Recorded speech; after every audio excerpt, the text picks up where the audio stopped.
Então, vamos começar, né? Muito importante, antes mesmo de eu me apresentar, eu agradecer a presença de vocês. Me falaram que Friburgo nevava. Não está nevando, mas está um baita frio para quem é do Rio. Eu já estou sentindo um pouquinho de frio, então sábado à tarde, numa cidade com frio, normalmente as pessoas não vêm. Mas ver vocês aqui me anima bastante, me motiva, porque a gente tem pouco tempo, não é? Cada vez temos menos tempo. Quero agradecer também ao pessoal da Renovação que subiu aqui a serra comigo. É muito legal porque hoje eu vou contar duas histórias para vocês. Basicamente o tema será duas histórias. Eu tinha preparado uns slides, mas os slides não ficaram no computador, então eu vou utilizar o quadro para contar essas duas histórias. Mas basicamente agradecer a vocês, agradecer ao time da Renovação, mas principalmente quando eu falei que nós temos pouco tempo, é porque em algum momento vocês acharam... Eu estou sem o microfone, né, o hábito. Alô, alô. Em algum momento vocês acharam, e a gente grava, então é importante, mas eu acho que não está saindo direito, tá? Tá. Então, em algum momento vocês apostaram a tarde de vocês. Vocês confiaram e vocês falaram, bom, vai ser uma boa palestra, vai ser um bom dia, eu vou gastar cerca de 1 hora e meia no máximo, mas vocês tiveram esse pressuposto da confiança. Diz Bukowski que a gente não tem tempo para as coisas que não têm alma. Então espero que o dia de hoje seja não somente um dia que eu vou utilizar o quadro para fazer algumas contas, colocar alguns gráficos, mas um dia que enobreça a nossa alma. Parece um pouco estranho um cara que vem basicamente da estatística falar sobre alma, mas eu vou tentar trazer isso da maneira mais fácil possível, e essa palestra, se tivesse o slide, vocês iam ver que se intitula desta forma, e também é bacana que vocês anotem os e-mails de vocês, porque um dos nossos pressupostos é um pressuposto basicamente meu. Eu acho que conhecimento é para a gente fazer com que ele avance cada vez mais. Conhecimento não tem autor, conhecimento não tem dono, conhecimento tem local. Nesse momento, conhecimento está nesse local, em alguns momentos estarão em outros locais, mas principalmente é multiplicar. Multiplicar é muito importante. Então eu vou mandar os slides para vocês e vocês vão reconhecer que parte do que estava planejado será dito, parte do que estará ali não será dito, mas é muito importante que vocês passem para frente isso. Não precisa citar. Passa para frente, melhore, se possível, mas passem para frente. O título dessa palestra é Laffer, Dodson e Marshmallow. Laffer, Dodson e Marshmallow. Esse é o título da palestra. E eu vou tentar colocar para conversar duas áreas que são muito próximas, mas não obstante as pessoas às vezes têm uma dificuldade em relação a ver essa associação, que de um lado é psicologia, que é a minha base, e de outro lado é a economia. Essas duas áreas, elas podem conversar da seguinte forma. Essa é a primeira utilização do quadro, vamos ver se eu consigo fazer um desenho bacana. Isso acontece em Stanford, vamos aumentar um pouco, Stanford mais ou menos em 1960, aqui tem o Michel, aqui tem um psicólogo. Beleza? Todo mundo consegue ver daí? Esse psicólogo, ele tinha uma ideia muito interessante na cabeça dele, mas ele fez uma pesquisa para ver como as pessoas iam reagir a esquemas de recompensa. E não é um cara do behaviorismo, mas trabalha com recompensa. Esse cara, por volta de 1960, o Michel em Stanford, ele recrutou algumas crianças. Essas crianças tinham uma idade média de 4 anos e essas crianças eram deparadas com a seguinte situação. Michel chegava para elas e falava, bom, eu vou dar para você um bombom. Vamos ver se eu consigo fazer um bombom da garota. Seria mais ou menos assim? Excelente. Trabalha com reforço aqui. Ótimo. E nós gostamos do reforço ainda mais quando é positivo. Michel chegava para os garotos e falava, bom, vou deixar você aqui nessa sala com um bombom. Na verdade era um marshmallow. Eu vou deixar você por 15 minutos aqui nessa sala com esse bombom. Você pode comer o bombom é seu. Eu vou sair, mas se você não comer o bombom, ou seja, no tempo superior a 15 minutos, assim que eu voltar, você vai ter dois marshmallows no caso. Mais ou menos assim. Refrisando a pesquisa. O psicólogo chega para a criança e fala que ela pode comer um bombom. e dá, inclusive, para ela o bombom. Ele sai. Simplesmente ele vai embora. E fala, olha só, daqui a pouquinho eu vou voltar. E quando eu voltar, se você não tiver comido esse bombom, eu vou te dar 2 bombons. A máquina da psicologia começa a funcionar. Percebem? Essa máquina da psicologia, que na minha opinião é a máquina mais robusta de todas, porque justamente quer explicar como o ser humano se comporta, essa máquina conta com algumas variáveis que são muito interessantes. A primeira variável é recompensa. Concordam comigo? Esse estilo aqui de recompensa, o que acontece? Se essa criança comer esse bombom nesse tempo até 15 minutos, ela tem uma recompensa que eu vou chamar de imediata. Todo mundo foi até aí? Essa criança ela pode postergar a recompensa. Postergar a recompensa é algo mais difícil, eu não conheço outra espécie que o faça. Mas postergar a recompensa é justamente receber 2 bombons. Se a criança come na mesma hora, ela tem recompensa imediata. Se a criança posterga a recompensa, ela vai ter 2 bombons, então ela vai ter mais bombons. Nós podemos medir isso, não podemos? E na verdade a gente tem até algumas... A minha forma de pensar é uma maneira cognitivista, então eu sou filho de pessoas que trabalham com o paradigma da cognição. Eu seria um psicólogo cognitivista, na verdade base eu seria um neuropsicólogo em relação a títulos de especialistas, que isso não quer dizer grande coisa, mas o local que eu vou falar, esses termos todos, é um local da psicologia cognitiva, tá bom? O primeiro grande tema que a gente pode pensar, e na verdade a gente vai chamar isso de função, é justamente ele está trabalhando com controle inibitório. Controle inibitório é justamente uma função executiva que faz com que a pessoa consiga, diante de uma situação de valência de escolha, escolher uma. Mas escolher uma significa se privar de outras, percebem isso? É aquele paradigma, se vocês estão aqui, vocês poderiam fazer muitas outras coisas e serem reforçados de muitas outras formas. Mas em algum momento, vocês trocaram, vocês tiveram um gesto de falar, olha, não vou me recompensar desta forma agora. E tudo que a gente quer na nossa vida é reforço positivo. É dopamina, mais ou menos isso. Não vou me reforçar agora, vou me reforçar daqui a pouquinho. E além disso, a gente tem um grande willpower aqui, uma força de vontade. E hoje parece que se fala o tempo inteiro de pensa positivo. Porque se pensar positivo, se você tiver uma grande força de vontade, você conseguirá ter êxito em algumas estruturas da sua vida. Não é mais ou menos esse o discurso que impera em diversos locais? Nesse momento, crianças de média de idade de 4 anos poderiam ter uma recompensa imediata, ou seja, ganhar um bombom tão logo o pesquisador saísse, ou ter uma recompensa postergada, ou seja, ganhar 2 bombons assim que o pesquisador voltasse. Não sei se vocês sabem desse experimento. Alguém já tinha visto esse experimento, ouvido falar desse experimento? É um experimento clássico, bastante até replicado por outros pesquisadores. Aqui no Brasil tem estudos que replicam esse experimento. Um dos meus interesses acadêmicos, quando sobrar tempo, é justamente fazer algo neste sentido. Eu sei que na USP já foi feito, na Colômbia foi feito em 2014. E normalmente, a cada 4 crianças, o que acontece com essas 4 crianças? Elas comem um bombom na recompensa imediata. Pode não ser exatamente na recompensa no primeiro minuto.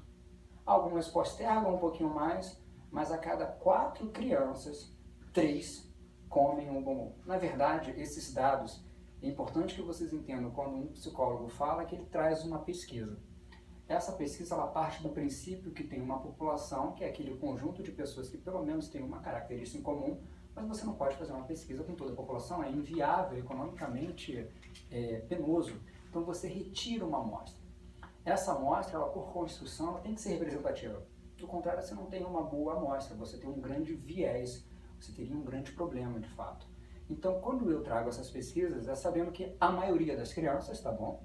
A maior parte das crianças, por exemplo, 3 de 4, comem na mesma hora.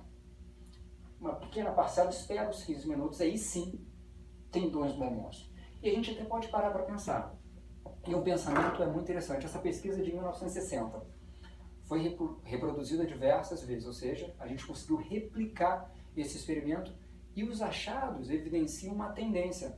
Em outras palavras, os achados mostram que, de fato, a maior parte das crianças não consegue postergar a recompensa. Elas comem na hora. Então a gente começa a colocar uma outra máquina em jogo, uma máquina que cospe números, que é a estatística. Tem um critério da estatística que é muito interessante quando aplicado à psicologia, que chama-se validade preditiva. Alguém aqui já ouviu falar desse treco? Validade preditiva? Nas aulas de psicometria isso é um tópico na construção de testes. Validade preditiva é o seguinte, eu vou colocar isso tentando definir de uma maneira operacional, tá bom?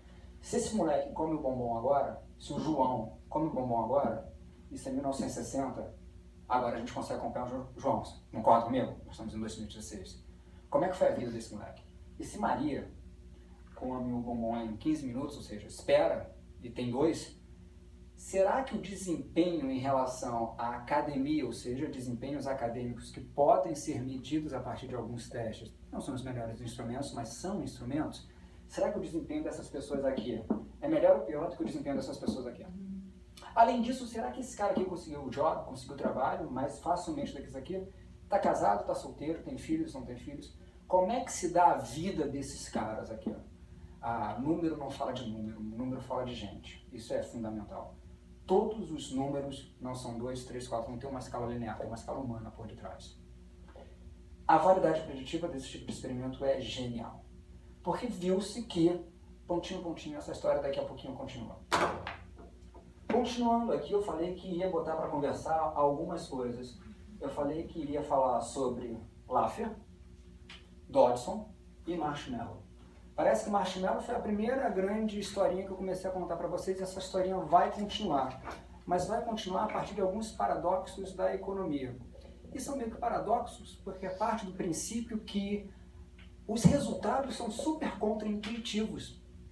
Vamos parar para pensar da seguinte forma. Primeiro, eu acredito que todos nós concordamos que a economia não está muito boa. Se nós colocássemos se nós dessemos passos para trás e víssemos a economia a partir de variáveis que a gente chama de variável proxy, são justamente aquelas variáveis que agrupam outras variáveis, nós sabemos que a economia não está boa. Inflação, 10%, acumulada de 2015. Desemprego, 11%. Além disso, não só a inflação como o desemprego, elas subiram, mas PIB não cresce, diminui.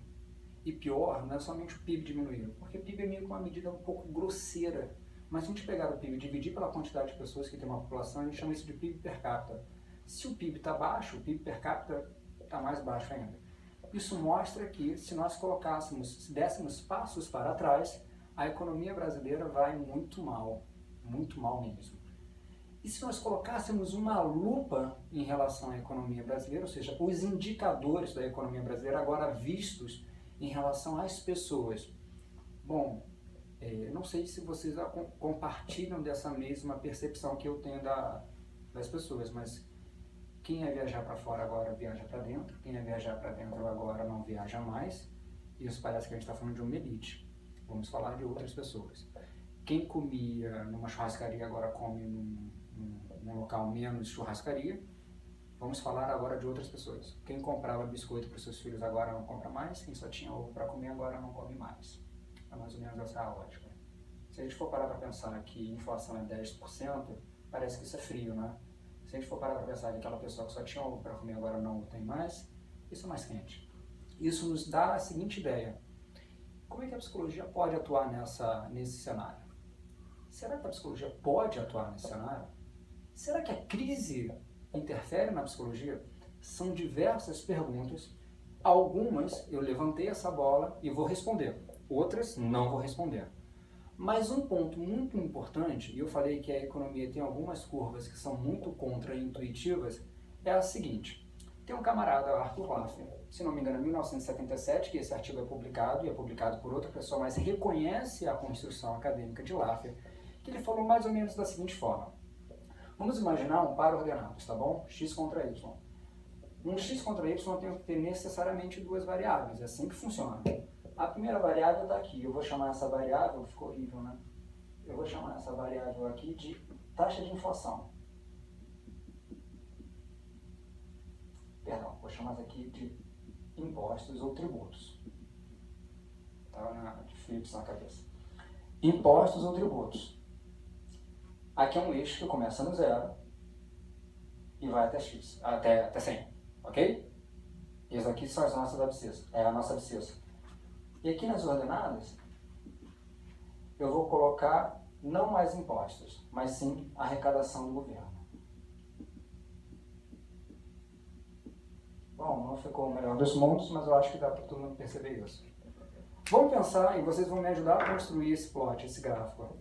Se o governo cobra R$1 de imposto, perdão, 1% de imposto, qual que é a arrecadação dele em relação àquele produto? 1%. Não é lógico? Se cobra 1%, vai ter 1% ali de arrecadação. Se cobra 2%, vai ter 2%. Então aqui 2%, subiu um pouquinho. Se cobra 3%, aí você vai falar, poxa Luiz, isso está meio que óbvio. Com mais impostos, com mais tributação a em determinado produto, mais se arrecada daquele produto. Não é óbvio isso? Mas vamos parar para pensar e a gente vai ampliar um pouquinho a nossa abscissa. Veja só, se todos nós produzirmos, nós somos psicólogos, nós prestamos serviços, se nós produzirmos e o governo pegasse 100% dos nossos impostos, a gente ia continuar produzindo? Óbvio que não. Óbvio que não. Eu não iria produzir um bem ou um serviço se eu soubesse que desse bem ou serviço fosse simplesmente uma linear aqui e eu atingir o ponto máximo. Teria uma lógica, né? Com mais os impostos que a gente cobra em determinado bem ou serviço, mais o governo ganha, então a gente pode cobrar 100% e a gente resolve a crise. Só que isso daqui é um modelo super teórico, porque em absolutamente nenhum momento uma pessoa vai produzir para dar todo o seu dinheiro para outra pessoa, concordam? É contraproducente isso, é estupidez, ninguém vai fazer um negócio desse. Como é que o mundo real funciona? Qual será o ponto máximo de impostos, de tributação, em que um bem ou um serviço deve ter para que o governo continue ganhando grana? Vamos parar para pensar que seja aqui, em 80%. Em 80% dos impostos as pessoas ainda produzem, e o governo vai retirar 80%, mas depois dos 80% as pessoas não produzem mais. Concordo que eu fiz uma curva aqui, tem uma assimetria à esquerda, mas tem uma curva, não é? Agora, talvez seja em 10%. Ou seja, em 10% o governo começa a ganhar, aqui atinge o máximo, e depois as pessoas não produzem mais. Novamente, temos uma curva assimétrica, concordam comigo? O que o Laffer viu é que essas curvas teóricas, na verdade, elas podem ser aplicadas na prática e não tem ninguém da economia que discorda de Laffer, de Arthur Laffer. O que tem são pessoas que posicionam diferentes pontos de corte em relação à tributação. O que se sabe é que a curva ela vai fazer esse shape aqui. Em algum momento ela decrementa. Esse momento pode ser aqui, em 50%, ou esse momento pode ser um pouquinho mais à direita, um pouquinho mais à esquerda. Qual que é o momento? A gente ainda não sabe. Essa é a grande constatação que os acadêmicos têm. Nós sabemos que chegará um máximo que essa curva vai começar a decrementar. Agora pare e pensa, quantos de vocês aqui na faculdade estudaram alguma coisa relacionada a essa curva? Alguém levanta a mão, alguém que tem estudado alguma coisa relacionada a essa curva? Ninguém. Eu tenho certeza, eu afirmo isso e a gente pode até fazer um teste de hipóteses. E quanto impostos são pertinentes para que o psicólogo saiba, principalmente se tiver uma atuação clínica e prestar um serviço? Nossa, demais, não é? A gente sabe muitas coisas a gente desconhece, mas uma das coisas que a gente sabe é que a gente vai morrer pagando juros, pagando impostos. Mas a gente não sabe disso. Ninguém falou isso pra gente. Não obstante, isso é fundamental, porque a faculdade de psicologia, dentre algumas outras coisas que acontecem, é um grande investimento. Por exemplo, se vocês fossem alunos da PUC, a PUC custa por volta de R$3.000 por mês. R$3.000 é o valor que o aluno paga. E ele recebe alguns drives, alguns inputs, de compra livro, tira xerox, tem que ter tal programa instalado no computador, é pago, então vai ter que comprar. Então é muito mais, não é? Preço é aquilo que ele paga, valor é aquilo que o cara leva. Quando eu vou dar aula, eu tenho noção de que ele está pagando R$3.000, mas ele tem que levar um pouco mais, porque ele investiu o seu dinheiro, ele confiou de que aquela aula ia ser boa. Ele confiou e dá para medir, não é? R$3.000 por mês é um dinheiro considerável. Agora, se ele fez um investimento, em algum momento ele vai pensar em ter T-1. Fiz um investimento hoje, em algum momento eu tenho que trazer esse meu investimento de volta, concordam comigo? É meio que lógico. E eu vou vender serviços. Posso ser um psicólogo clínico, vou vender meus serviços à sociedade. Posso ser um psicólogo organizacional, vou vender meus serviços a uma empresa. Posso ser um psicólogo do Estado. E meus serviços serão custeados por essa grande ilusão que as pessoas têm do funcionarismo público, onde todos nós pagamos para todos nós. Bom, em algum momento o cara vai ser obrigado a plotar esse treco aqui. Independente do que ele pense, em algum momento ele vai ser obrigado a trabalhar com isso. Eu, Luiz Anunciação, não poria 100% do meu investimento em algo que eu não tivesse retorno.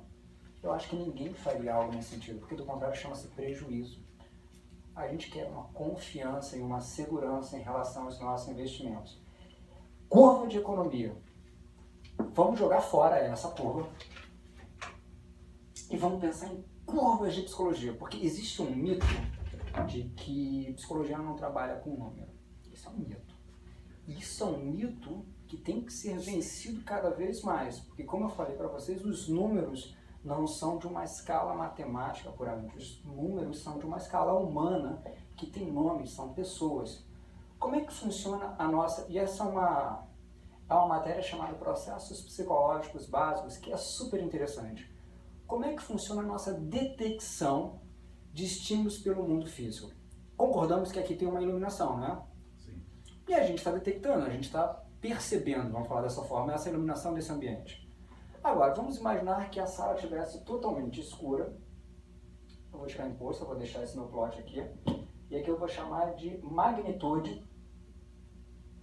Vou chamar de φ. Φ é a magnitude do estímulo, tá bom? E vou chamar de S, ou psi. Psi fica melhor. A sensação que o cara tem daquele estímulo. E aí, tá tudo escuro aqui, um breu total. Quanto é que vocês percebem de luz? 0. Óbvio, não é? Aí eu fui num dimmer, todo mundo aqui acha que sabe o que é um dimmer, todo mundo sabe o que é um dimmer? Eu fui no dimmer e aumentei para 1. Será que nesse ambiente está totalmente escuro? Se eu aumentar 1 nesse meu dimmer, vocês já conseguem falar para mim, tem luz? Sim. Acho que não. Não? Acho muito difícil. Imagina um ambiente totalmente escuro, um dimmer bem calibrado, com bastante casos decimais. Eu aumento somente uma única tecla desse dimmer. Eu acho que vai ficar ainda muito escuro para que a gente consiga detectar que tem luz ali. E normalmente é isso que os dados mostram. Tudo bem. Se com 1 eu ainda não consigo detectar luz, já tem luz no ambiente, concordam? O estímulo já está lá, mas a minha sensação ainda não foi feita. Ou seja, a φ já existe, o psi não. Beleza. Se aumentar um pouquinho mais, colocar 2, será que aí sim, nesse dimmer muito sensível, vocês já conseguem perceber a luz? Qual será a magnitude na qual eu tenho que aumentar esse dimmer e falar, opa, ficou um pouco menos escuro, já tem uma luz aqui. Na verdade, o que importa, nesse primeiro momento, é que a existência de um estímulo no meio físico não significa a captação desse estímulo. O que é interessante, não é? Mas vamos imaginar que aqui foi a sua primeira sensação. Beleza, no 3 você já falou, tem luz ali, aí o pesquisador botou mais um, 4. Será que você vai perceber variação? Claro que não. Claro que não. Aí o cara botou 5. Variou o estímulo no meio físico? Variou. Variou a sua sensação, sua detecção de mudança, seu delta para esse estímulo? Não. Aí o cara botou por 6. Aí a gente percebe que sim. Agora com 6 parece que o cara fala que teve... Obrigado, querido. Fala que teve uma modificação em relação àquele estímulo no meio ambiente. E aí, a realidade é subjetiva? Ah, a pergunta que se faz, né? Na verdade, parece que está muito correlacionada com o estímulo no meio físico. Inclusive, a gente percebe que em alguns momentos parece que um eixo vai crescer numa medida aritmética e o outro eixo vai crescer numa medida geométrica. Eu digo isso pelo seguinte, imagina som. Eu comecei a aumentar um pouquinho de som, você, opa, tem som, mas já havia som antes, aumentei um pouquinho mais, mas vai chegar um momento em que, não obstante eu aumentar o meu som, como é que está a sua sensação do meu som? Continua igual. Ou seja, vai chegar um momento que o som, na sua detecção, vai estar tão alto que não obstante ao aumentar esse som, você não vai detectar a oscilação, você não vai detectar essa mudança entre um estímulo 1 e um estímulo 2. O que é muito interessante porque em alguns momentos, já foram para lugares frios? Frio como Friburgo, que até neva. Em algum momento vocês vão reparar que parece que está igual. Parece que está igual. Não obstante haver mais frio, parece que está igual. E se for calor, será que essa curva funciona também? Se existe uma correlação entre a nossa sensação psicológica e o estímulo no meio físico, a gente tem uma área chamada psicofísica. E essa área que a gente está falando de uma curva chamada curva de Weber, parte do pressuposto de que há uma correlação quase que ponto a ponto entre aqueles objetos que estão no meio físico e a nossa sensação. Agora, eu cheguei para o Vinícius, né? E apresentei para ele uma única unidade de choque. Você sentiu, não sentiu? Óbvio. E você sentiu como uma única unidade de choque. Então, vou colocar aqui. Uma única unidade de choque. Você sentiu teve uma sensação. Agora, eu quero saber a sua JND, Just Noticeable Difference, que aqui foi limiar diferencial, foi traduzido desta forma. Será que se eu colocar nesse meu dimmer, que é uma unidade de choque para ele sentir, deu choque. Se aumentar um pouquinho, será que ele vai sentir pouquinho, não vai sentir mudança ou vai sentir muita mudança? Bota a mão numa panela e vê se você consegue ficar muito tempo ali. Enquanto uma curva tem um shape de curva log, a outra curva tem um shape de curva exponencial. E será que existem estímulos no qual, com maior a intensidade do estímulo no meio físico é igual à nossa sensação, ou seja, uma curva linear? Existem. Mas olha que curioso, para estímulos que são danosos ao nosso organismo, a gente sente muito mais. Muito mais mesmo. Por exemplo, choque. Basta uma pequena alteração no meio físico para que a gente detecte esse estímulo de uma maneira exponencial. Para frio, não. Para calor, não. Em alguns momentos, concordam que eu estou fazendo aqui um plot? E se a gente parasse para pensar, eu chamei esse trem aqui de Y, não é? Esse aqui é de X. Se a gente passasse para pensar que Y é uma função de X, a gente está trabalhando com uma álgebra super simples, não é? Mas que há uma associação entre a forma como as pessoas sentem um determinado estímulo e também a magnitude desse estímulo. Em alguns estímulos, com mais você aumenta, mais o cara detecta. Com outros, não adianta. Você pode aumentar quase que infinitamente que a pessoa não vai detectar. Além do mais, que existem diversos estímulos presentes neste ambiente e que a gente não tem na nossa máquina biológica uma capacidade de detecção. Teve um camarada chamado Stevens, que inclusive ele colocou uma fórmula. Olha só, a nossa sensação de um estímulo é igual a uma constante multiplicada pela intensidade desse estímulo a uma determinada potência. A nossa sensação de um estímulo é o produto de uma constante pela intensidade do estímulo a uma diversa potência.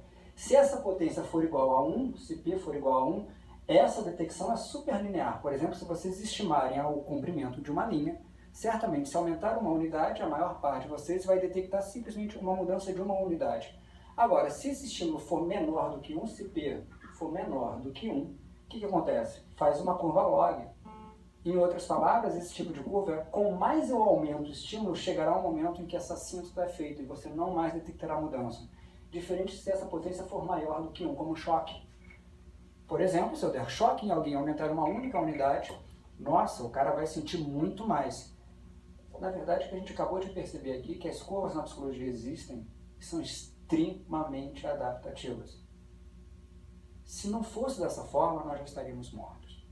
E todos os animais, nós somos animais, eles têm dois inputs básicos. O primeiro input é mantenha-se vivo. O segundo input é reproduza. Agora, será que nós funcionamos somente nesse input básico? Permaneça vivo, reproduza. Essa curva aqui não tem muita cara da curva do Laffer, concordam comigo? Então eu vou trazer uma outra curva para vocês. Uma outra curva, vocês já ouviram falar da curva de Yerkes-Dodson? Uma pergunta, alguém aqui já tinha ouvido falar desse treco? Mas eu acho que nós estamos entre psicólogos, não é? Todos nós em algum momento estudamos psicologia, não é? Em algum momento, todos nós fomos deparados com a seguinte situação: será que para vermelho a gente freia rapidamente o carro, por isso a cor do sinal é vermelho? Ou será que não tem associação nenhuma em relação ao nosso comportamento psicomotor e às cores do meio ambiente? E demos respostas estapafúrdias. Não porque faltou conhecimento, porque o conhecimento ali, faltou transmissão de conhecimento. Aqui nesse quadro, a sensação de estímulo é igual a uma determinada constante, vezes a intensidade do próprio estímulo elevada a uma potência, uma função, chamada função potência, tendo visto dessa forma. Agora, tem uma crença, que eu não sei de onde veio, que psicólogo não precisa estudar matemática, não tem? Que não tem nada a ver com matemática, quando na verdade tem tudo a ver com matemática. Tem uma crença de que psicólogo, dado que tem linguagem, é um ser totalmente diferente dos outros seres que estão no mundo, né? Que é uma grande bobeira. Ao passo que a gente percebe que existem comunicações diversas entre outros animais. Na verdade, quase que existe uma crença que o ser humano ele não tem uma cadeia nem filogenética, tampouco ontogenética, como se fosse um fantasma. Mas não tem essa crença porque as pessoas querem que seja assim. Tem porque falta informação. Na verdade, conhecimento há, falta transmissão desse conhecimento. Primeira função psicológica, e nós temos muitas funções psicológicas. Alguém me ajuda? Eu dei o exemplo de sensação. Alguém lembra de alguma outra função psicológica? Memória? Memória é uma função psicológica. Existe memória?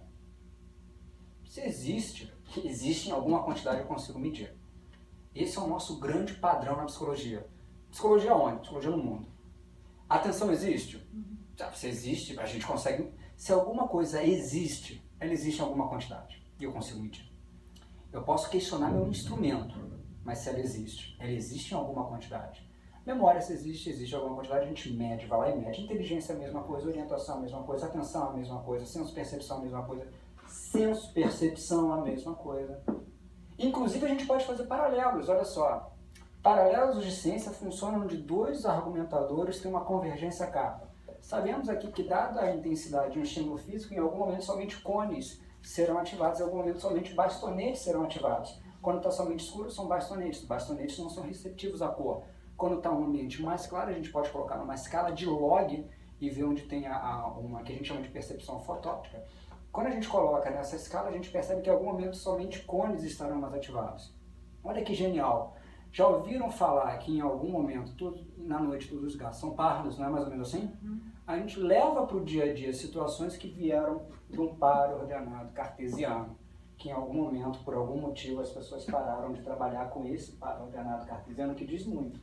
Mas vamos parar para pensar em algo que a psicologia tem total situação de controle.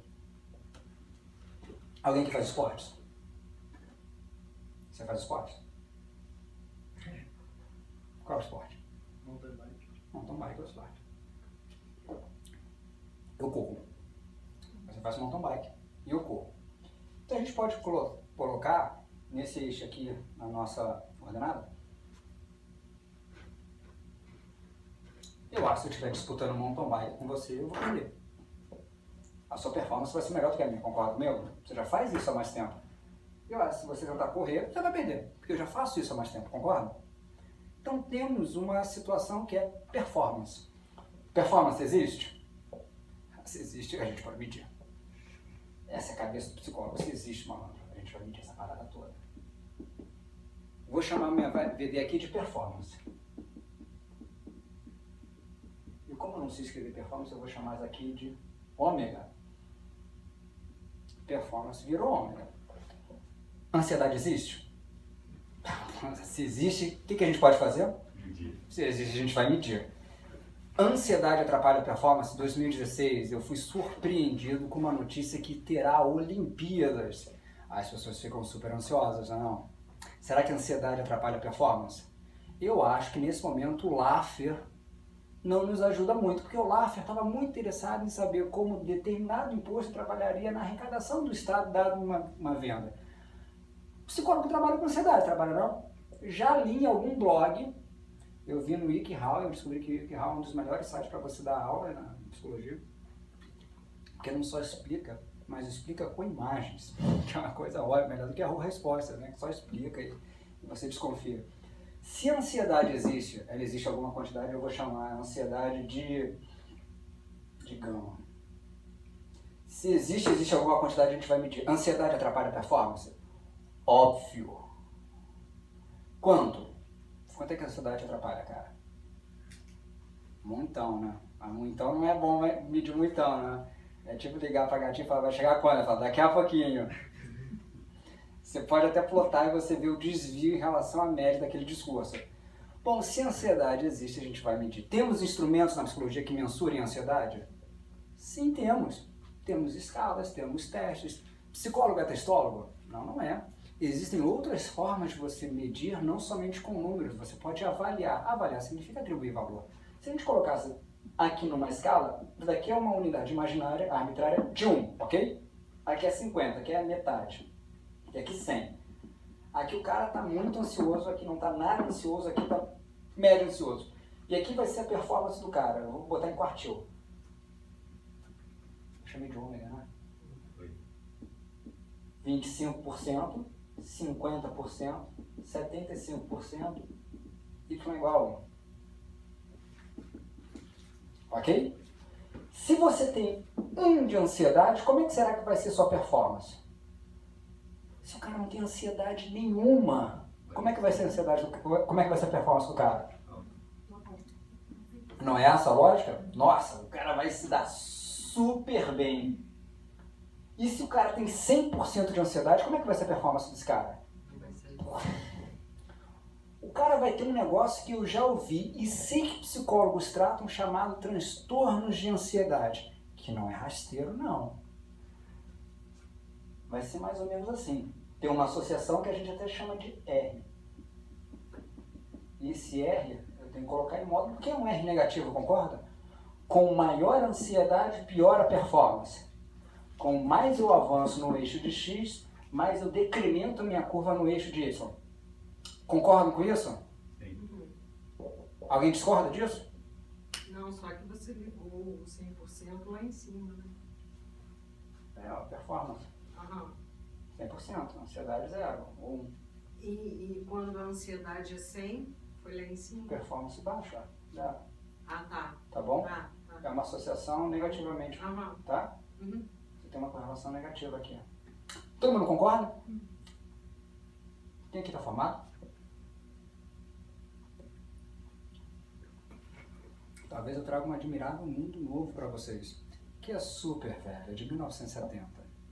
Muito velho mesmo, vocês erraram. É uma pena. E não se trata de números, trata-se de pessoas. Número, até chamei isso aqui de gama, ômega, não se trata de números. Psicometria não é números, trata de pessoas. Desculpa, vocês erraram. Mas que bom que a informação é para ser divulgada, não é?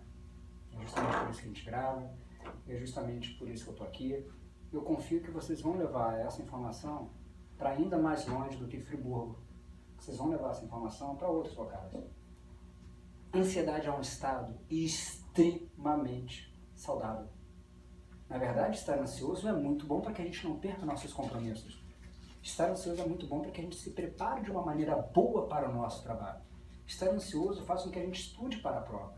Estar ansioso faz com que a gente estude algumas coisas. E aqui eu tenho uma curva chamada de Yerkes, foi o primeiro autor, Dodson, 1978, se não me engano. Se não me engano, mas eu não sou confiável. Com números ainda, para datas assim, eu erro direto. Percebeu-se que acontece uma curva da seguinte forma. Se o cara tem uma ansiedade, o cara está preparado para determinado tipo de situação. Quem aqui é casado? Quando você casou, você ficou um pouquinho ansiosa? Para que nada desse errado, não é? Você verificou as situações, todas aquelas... A gente pode botar tudo num grande banco de dados. Todas as variáveis. Você casou, teve uma festa? Teve garçom? Teve luz, teve som, teve música? Você planejou isso de forma que não houvesse problemas? Mais ou menos, né? Mas você ficou um pouquinho ansiosa, não ficou? Inclusive essa ansiedade que fez com que sua performance aumentasse. Nós sabemos hoje que, primeiro, a ansiedade não é um estado patológico, a ansiedade é um estado natural das pessoas. Estar ansioso é o que nos protege. Agora, Se estar ansioso é o que nos protege, parece que com mais ansiedade melhora a performance. Então, novamente, seguiria uma linear, não é? Mais ansiedade, melhora a performance. Só que chega um momento em que a banda toca uma outra música. Se você tem um pouquinho de ansiedade, você tem uma performance um pouquinho melhorada. E se você tem um pouquinho mais de ansiedade, realmente sua ansiedade se correlaciona proporcionalmente à sua performance e ela melhora. Agora, quem tem muita ansiedade, o que acontece? Ela cai. Nossa, e quando ela cai, a gente tem um negócio chamado transtornos de ansiedade. Transtornos de ansiedade. Se é transtorno, tem que ter duas condições. Ao contrário, não é transtorno. Tem que ter uma latência, um intervalo temporal, 6 meses para cima, e tem que ter uma interferência na atividade que a pessoa tem em algum trabalho, né? Como é que a gente pode medir a interferência que aquele transtorno tem em relação ao trabalho? Performance. Temporalmente, a gente tem uma série estocástica, basta colocar no eixo de X. Essa curva aqui, ó, eu vou fazer uma pergunta para vocês. Onde é que eu corto? Ou seja, em qual momento a ansiedade começa a tornar-se prejudicial à performance? Por exemplo, quando você vai pegar uma mountain bike ali, você vai disputar, você está um pouco ansioso, concorda? Claro, tem que estar um pouco ansioso para você visualizar seus inimigos e você conseguir avançar, não é? Agora, se você estiver muito ansioso, sua performance vai ser péssima. Inclusive, você vai ter uma resposta chamada freezing, uma resposta de congelamento. Agora, qual será a melhor magnitude de gama para que você consiga ter uma boa performance? Ou seja, você atingir o ponto máximo da sua performance. Será que você funciona assim? E será que eu, Luiz, funciono assim? É uma hipótese, não é? Vamos medir. Vamos medir. Agora, descobrindo isso, você sai desse quadro para as pessoas. Tem pessoas que rendem muito bem sobre ansiedade. Tem pessoas que rendem muito mal sobre ansiedade. Qual que é a tendência? Com mais ansiedade, sempre a performance vai ser zero. Sempre vai ser ruim. E viu-se, inclusive, que nada mais fácil do que jogar bola. Concorda comigo? E nada mais difícil do que pilotar um avião. Temos aí uma ideia de uma atividade que tenha facilidade para a resolutividade. Jogar bola. Quem aqui joga bola? Eu não jogo bola. Mas quem joga bola? Você joga bola? Não. Então, temos uma plateia que não joga bola. Só por hoje. Mas vamos, a título de explicação, fingir que você joga bola. Jogar bola é algo muito fácil, né? Tranquilo, você chuta uma bola para lá, chuta uma bola para cá. O que acontece com atividades muito fáceis? Para o cara conseguir ter uma performance boa, ele não pode chegar ali sem ansiedade nenhuma. Para atividades muito fáceis, na verdade, a performance de atividades muito fáceis está aqui, olha só. O máximo, ele cai. Para atividades fáceis, ele tem que ter mais ansiedade. Do contrário, não vai levar a sério aquilo ali. Mais ou menos isso. E para atividades muito difíceis, como pilotar um avião, se tiver muita ansiedade já era, não é? Eu não queria pegar um avião com um piloto muito ansioso. Vocês gostariam? Não, claro que não. E para atividades médias, a curva clássica. Olha que genial. A gente acabou de descobrir que a ansiedade, na verdade, é um estado extremamente adaptativo. Não só adaptativo, como a gente pode medir. Não só podemos medir, como associar a nível de dificuldade ou complexidade de uma tarefa. Não somente a isso, como fazer uma distribuição em que, se eu fosse considerar uma distribuição normal, vocês concordam que aqui está os 5% inferiores e os 5% superiores da população? Não é? 5% estão aqui, 5% estão aqui, não é?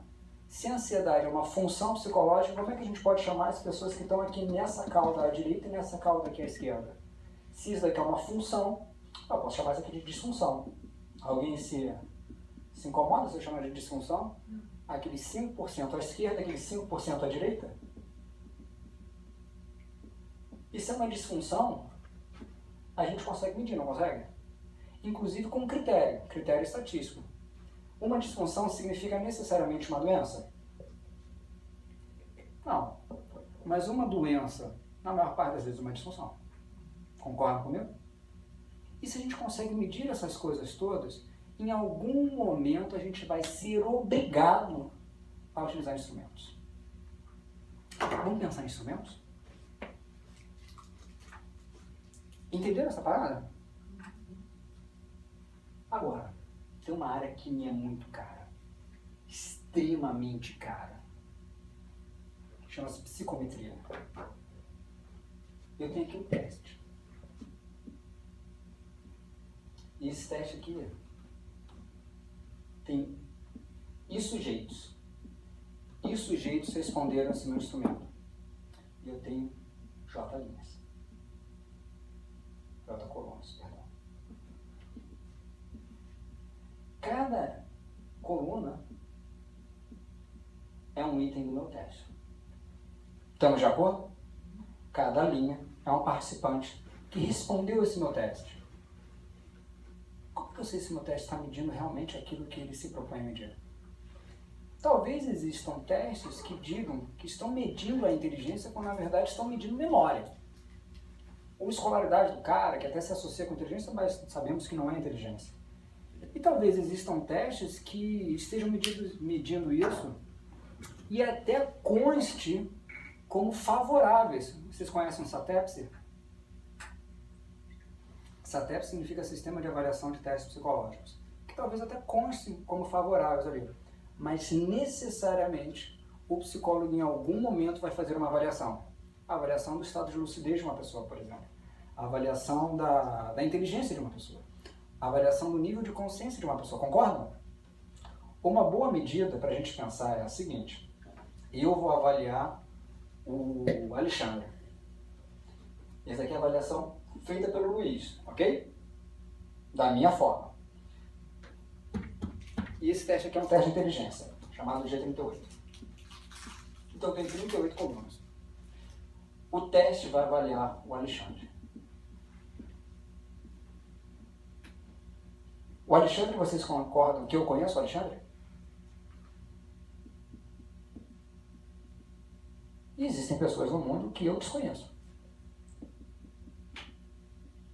Acabamos de fazer uma tabela de contingências. Se eu conheço o Alexandre e for avaliar o Alexandre, e eu gosto do Alexandre, o que acontece com essa minha avaliação? Vamos perguntar o seguinte, Vinícius vai perguntar para mim, Luiz, você avaliou o Alexandre? Eu avaliei. Como? É uma entrevista. O que você acha que eu vou falar dele?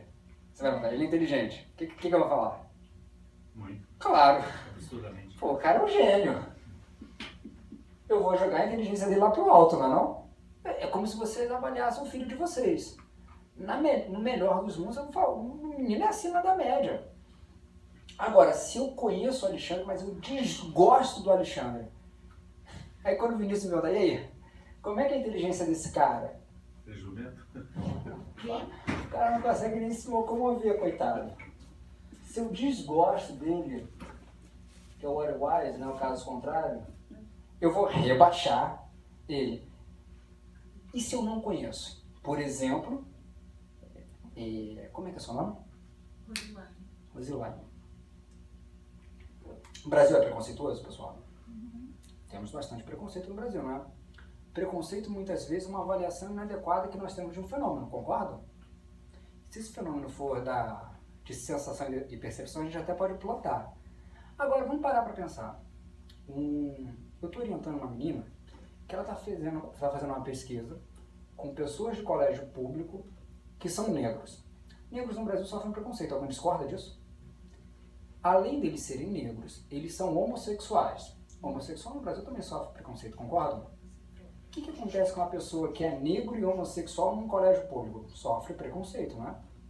Nossa, eu acho que sofrerá bastante. Mas se nós estivermos certo, aquele aluno ali que a gente for avaliar, nós desconhecemos. E como é que será que a sociedade vai avaliar esse cara ali? Já ouviram falar do escopo das representações sociais, não já? Entra aqui. Que eu vou chamar de viés. Se eu desconheço a pessoa e vejo ela uma única vez, eu já sei se gosta ou desgosta. Porque entra toda a minha carga de viés para avaliar aquele cara. Bom, tô dando aula, eu tô arrumadinho. Quando eu saio de casa, 6 da manhã para correr, eu vou esculhambado. Quando eu dou aula, vocês até podem achar que eu sei mais do que eu sei. Quando, na verdade, como eu descobri hoje, se eu ficar calado, eu tenho ainda uma garantia de que vocês podem achar que eu sou inteligente. Agora, quando eu começo a falar, meu amigo, aí vocês têm a certeza de que eu sou um animal. Minha irmã estava certa. Minha irmã, quando fala comigo, é desse tom para baixo. Se eu desconheço o cara, automaticamente a minha cognição, dado o viés, isso é probabilidade bayesiana, eu vou atribuir que eu gosto do cara. O que vai acontecer? Já ouviram falar de efeito halo? Efeito o quê? Halo, H-A-L-O. Você chega para um juiz, isso eu já pedi para os meus alunos pesquisarem, eles não encontram o caso contrário. Você chega para um juiz e fala, esta pessoa cometeu este tipo de crime. Ele leu um código, não é não? E esse tipo de crime tem uma pena que vai entre X e Y, concorda comigo? E dá até pra gente fazer uma integral ali, se a gente fosse analisar esse treco. De X a Y. Aí eles apresentam a foto para o juiz. E é uma menina super bonita, e o juiz é heterossexual. Como é que ele metrifica a pena dessa pessoa? Lá para baixo. Tudo bem, será punida, mas vou parar aqui no início da régua. Agora, você chega para esse mesmo juiz e você apresenta uma figura que não é tão bonita para ele. Como é que ele mensura quanto tempo essa pessoa ficará presa? Há muito tempo. Quanto mais Efeito halo, a gente olha uma árvore de Natal, parece que é alguma coisa, não é? Nossa, está em movimento. Fenômeno FI do Wertheimer. Só que a gente vai chegando pertinho, a gente percebe que não estava em movimento. Nós fomos enganados. E como diz o Richard Feynman, e essas citações que eu estou colocando são todas da mesma escola, como diz Richard Feynman, a pessoa mais fácil que nós temos para enganar, poxa, é a gente mesmo. E nós temos até algumas explicações dos motivos pelos quais nós enganamos nós mesmos. Se eu gosto da pessoa, eu vou avaliar como positivo. Agora, se eu desgosto, eu vou avaliar como erro de benevolência, erro de severidade. Efeito halo. Efeito halo é tão importante, porque de forma muito clara ele modifica o nosso comportamento. Já ouviram falar em preconceito, não já? E efeito halo? Já ouviram falar de discriminação, né? E erro de severidade. Já ouviram falar, provavelmente, que o brasileiro acredita em muita besteira, não é? Erro do tipo alfa. Parece que tem um descorrelato. Nós estamos falando exatamente as mesmas coisas. Exatamente as mesmas coisas. Com palavras diferentes e com abordagens diferentes. Na verdade, completamente diferentes. E eu consigo me sustentar a partir dos livros. E livro talvez seja uma evidência baixa. Eu consigo me sustentar a partir das evidências. Eu me baseio por evidências. Quem é que gostava de estatística na psicologia? E quem não mais gostava? Isso é estatística. Bem-vindos à estatística. A estatística é uma máquina que cospe números, que são pessoas. E se eu coloco o Alexandre para ser submetido a esse teste que eu acabei de desenhar aqui no quadro, G38, o Alexandre vai fazer um teste de inteligência. Se o teste conhece o Alexandre, isso modifica o resultado dele? Não. Não é meio que óbvio? O resultado é X. E vai ser X'. Olha só, se o teste conhece o Alexandre, gostando ou não gostando, o resultado é o mesmo, porque o teste não tem evolução. E se o teste desconhece o Alexandre, o resultado vai ser o mesmo. Poxa, então nós temos aí, como se chama de X, eu vou permanecer com X. Então nós temos aí uma situação muito simples. Qual que é a forma mais precisa? E Fernando Pessoa falou, viver não é preciso, navegar é preciso. Precisando em relação à matemática. Qual é a forma mais precisa que eu tenho para avaliar o Alexandre? A partir de uma observação que eu sei que eu sou um instrumental falho, ainda mais porque existem coisas que estão no meio físico que eu não consigo detectar, concorda comigo? E existem coisas que estão tão sobrecarregadas no meu físico que eu vou detectar que não tem mais mudança, não é verdade? Se eu estiver ansioso, provavelmente minha avaliação vai ser um pouco piorada, porque eu vou tender a algum tipo de situação. Se eu não tiver nada ansioso, eu não saio de casa. Qual que seria a melhor forma de avaliar o Alexandre, então, para que eu não cometa viés, para que eu não tenha erros? Utilizando o teste, né? Quem aqui teve psicometria na faculdade? Gostavam de psicometria? não, uns sim, outros não, você não. Como é que eu posso me assegurar que esse meu teste viver não é preciso, mas navegar é? Como é que eu posso me assegurar que esse meu teste é preciso? Ah, tem jeito. Muitas pessoas foram submetidas a uma J, e essa J significa os itens desse meu teste. Muitas pessoas são as linhas desse meu teste. O valor que meu teste tem, que é o valor observado, é um dado valor, que talvez seja o valor real, que eu vou chamar aqui de θ, mais um determinado erro, que eu vou chamar de U. O valor desse meu teste é um valor observado por esse meu teste, que mede de forma geral aquela habilidade, no caso, inteligência, mais um determinado erro. Concordam comigo? Inclusive, desse meu teste aqui, eu posso adicionar algumas colunas e ver desse meu teste o quanto x menos x barra ao quadrado, n menos 1, o quanto a variância total desse meu teste pode falar sobre essas pessoas. Inclusive, eu posso fazer a mesma coisa para cada um dos itens. E saber o quanto desses itens variam em relação às pessoas para saber qual que é o meu item mais difícil, não é?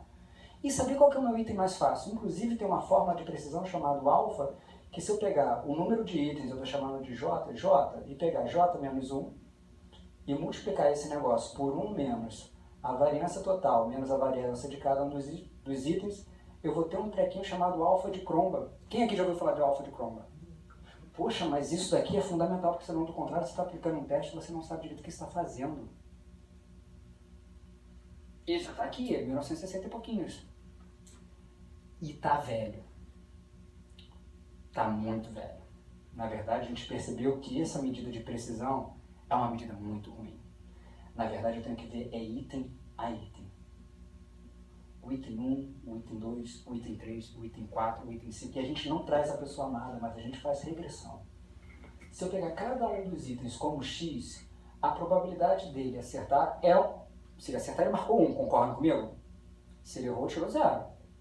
Então, a probabilidade do x, t para x, e ser um dado, o traço latente dele, vai ser igual, ou ele acerta, ou ele erra, concordam comigo? Não é tão linear, eu posso colocar um valor do θ menos a dificuldade daquele item, e vou tirar do 1 mais o θ menos a dificuldade daquele item. Eu tenho um modelo de regressão não linear aqui, onde eu vou conseguir estimar o traço latente dele, esse é um modelo chamado modelo de Rasch, o traço latente, ou seja, a inteligência do Alexandre, a partir de um modelo não linear de explicação desse resultado dele.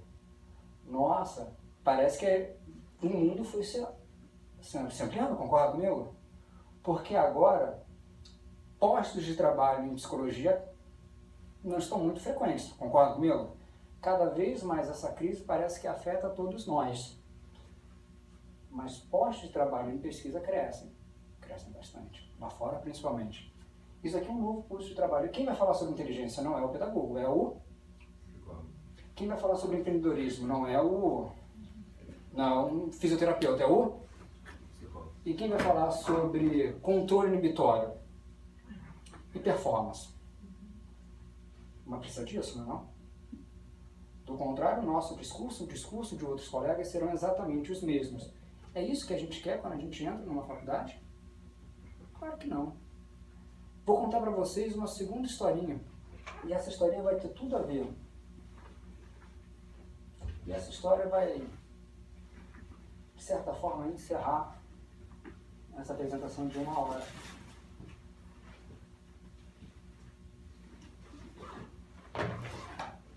Aqui eu tenho crianças.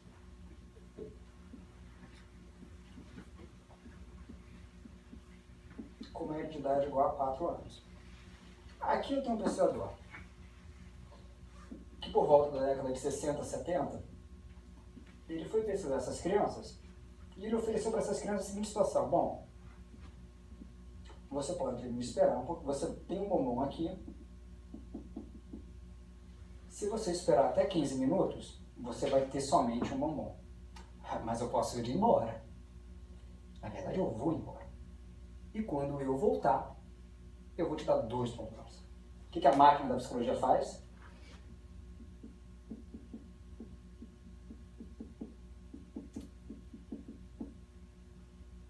Se a criança comeu o bombom no momento inicial, ela ganhou um reforço imediato, concordam? Se a pessoa esperar mais do que 15 minutos e comer o bombom, ela postergou o reforço.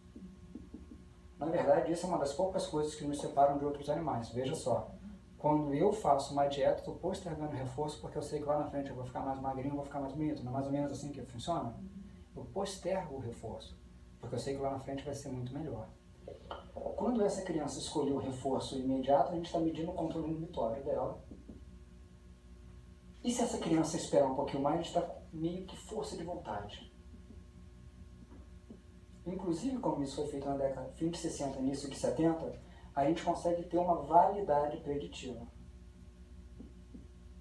E saber como essas crianças que demoraram um pouco mais, ou seja, postergaram o reforço, como o comportamento dela foi observado em relação ao mundo e quais são os indicadores relacionados ao trabalho, à família, casamento, isso tudo. Concorda comigo? Mas vocês já ouviram essa história, não já? Então eu acabei de medir memória. Se existe, a gente pode medir de alguma forma. Mas eu não contei essa história toda. Na verdade, eu contei metade dessa história. Essa história pode continuar. O que garante? O que garante que esse pensador vai voltar? O que garante? Bom, eu acho que eu tenho que adicionar uma nova variável aí, não é? Porque se a criança esperar mais do que 15 minutos, ela confiou no cara, não é? Então eu vou ter uma nova variável, que eu vou chamar de confiança. Inclusive é um traço de personalidade em algumas escalas. Bom, algumas crianças, elas postergaram reforço e comeram meus bombons.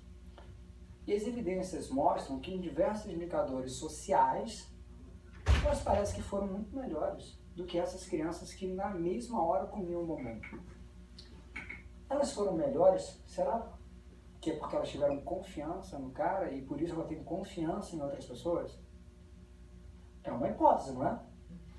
Quando a gente sai das nossas casas e a gente oferta o nosso trabalho, a gente faz com alguma confiança de que a pessoa que vai bater a nossa porta não vai nos fazer mal, concorda comigo? Quando a gente abre as portas das nossas empresas, a gente parte do pressuposto que a gente confia no outro. O outro não vai fazer nenhum dano para a gente.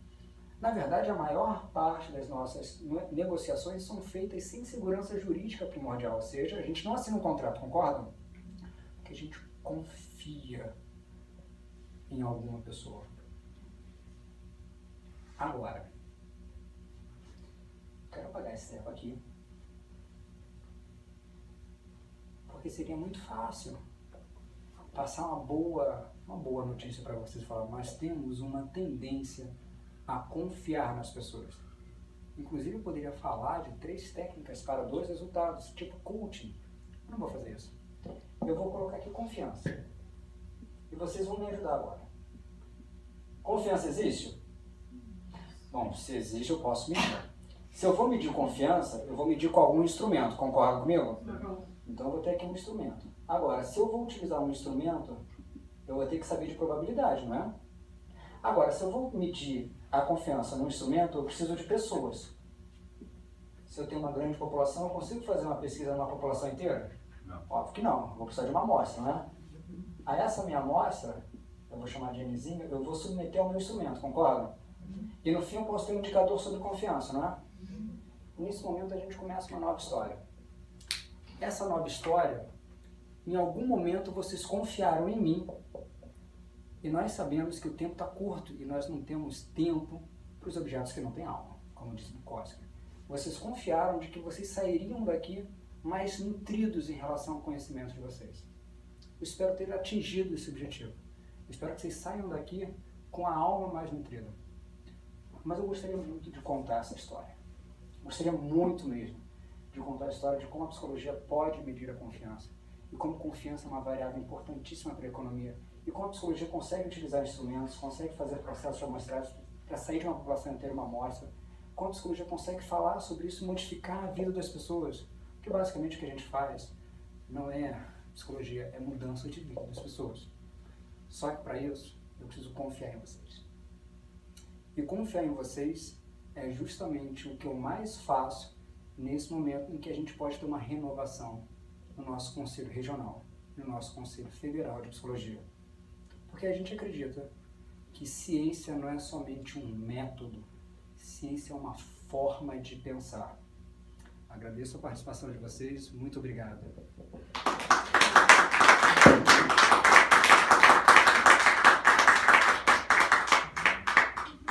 Agora eu vou parar de filmar, porque essas filmagens todas, deixa comigo, essas filmagens todas, elas